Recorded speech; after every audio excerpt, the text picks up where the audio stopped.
Welcome back everyone. So today we're going to be drawing a 3D floating cube. What you're going to need for this drawing project: long ruler, short ruler, B pencil, trusty rubber, fine rubber, smudge stick, scissors, standard pencil and a Sharpie. So let's get to it. The first thing we're going to do is we're going to draw a cube at the top of our A4 piece of paper. The size of the cube I'm going to draw is going to be 6 centimeters. Now I'm using the edge of my ruler to line up with the paper, a little bit like a set square, just to make sure it's level. 6 centimeters to here, around here, and 6 centimeters now joining our two lines up. Now taking our ruler, we're going to draw from the bottom of our square, we're going to draw an angled line 9 centimeters long. I haven't got a protractor, I'm just guessing at this angle, so something like that. And go down to 9. We're going to draw another angle here from the top right hand corner.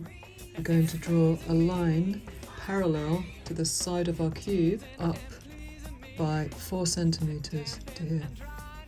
Now join up the line you've just drawn with the top right hand corner of your cube, like so. We've also got to draw an angled line from the bottom left hand corner of our cube, and this line will come down here.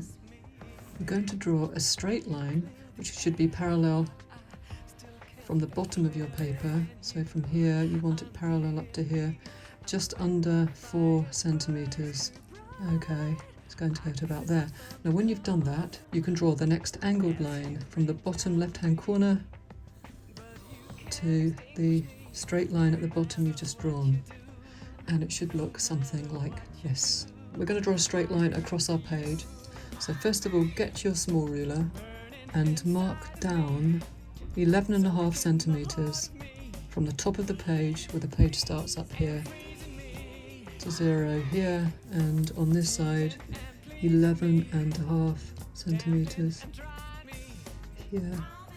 Then get your ruler, put your ruler in place, hold it down firmly and mark out either side of your cube. It should look something like that. And I'll take your big ruler, it doesn't matter what width your ruler is, just plonk it to the edge of your paper so it lines up with the edge of your paper, and then draw a line all the way through, which is just going to be the indent line or the margin line of your fake lined paper that we're going to make next. Now we're going to draw a bunch of lines all the way along our paper to get the lined paper effect. I'm going to do them at 1 centimeter apart. Best thing to do here is put your ruler in place and just mark out the increments of centimeters all the way along. I'm just going down to 12 centimeters. Great, so I've gone down to 12 centimeters on each side. Get your big ruler and join all the lines up.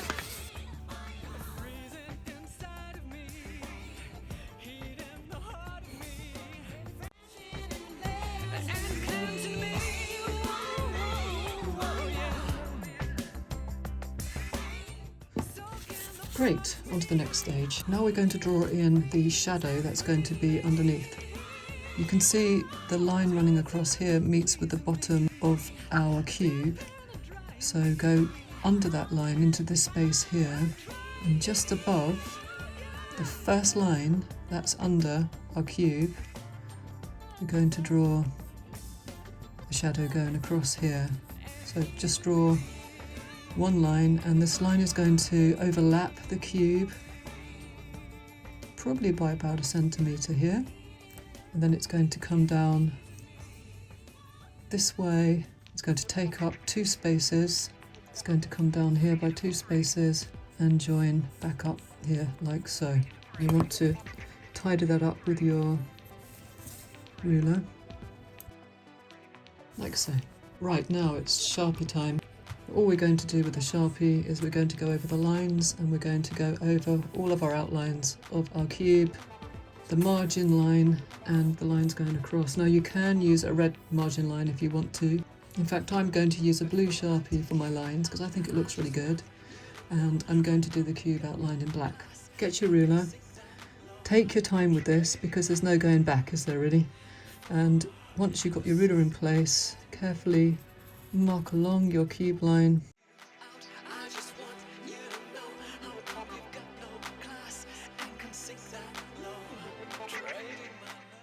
I have a red Sharpie, so I'm going to draw the margin line with the red Sharpie.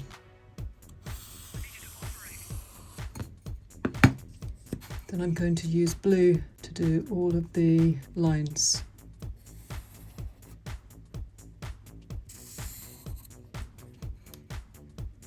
And I do recommend when you're doing this, you start from the actual cube and do the strokes outwards, like so, not inwards, because you can end up with a big blob in the middle there.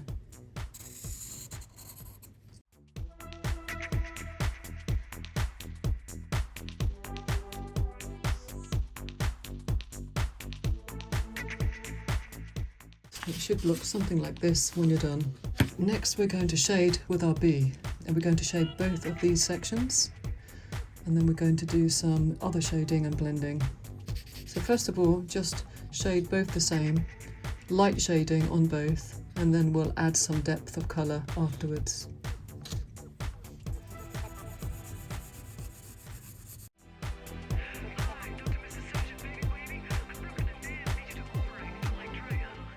When you've done that, get your smudge stick and just blend in what you've done so far.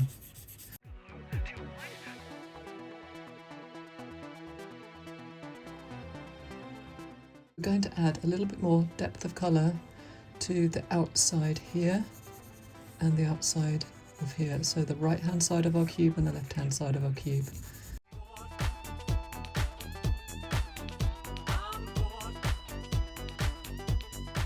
Add a little at the bottom as well. And go back to your smudge stick.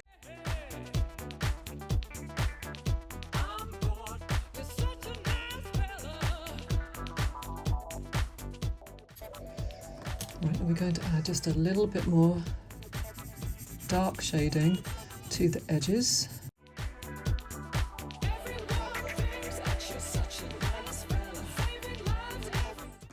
Back to the smudge stick.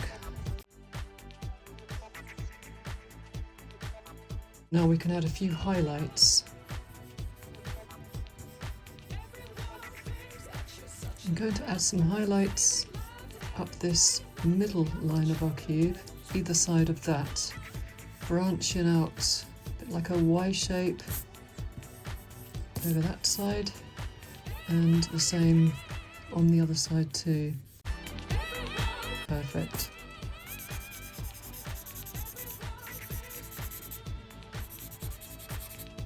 Now we're going to come to our shadow and we're going to shade that in. You're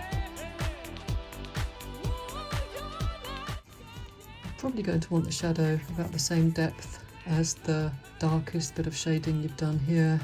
I like to shade in once first, do a bit of blending.